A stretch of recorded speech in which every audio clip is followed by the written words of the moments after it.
నా మాటలను అంగీకరించిన ఎడల నీవు దీర్ఘాయుష్మంతుడవగుదువు. సామెతలు 4వ అధ్యాయము 10వ వచనము. దేవుని మాటలు నిన్ను బ్రతికిస్తాయి. ఆయన వాక్కు నీకు ఆదరణ, ధైర్యము చేకూరుస్తుంది. చనిపోయిన లాజరు యేసు స్వరమును విని మరణము నుండి విముక్తి చెందాడు. ఆయన వాక్కు గాలి తుఫానును అణిచివేసింది.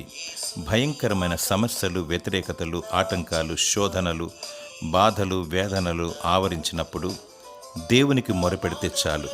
ఆయన నీకు విడుదలనిస్తాడు, విజయమిస్తాడు.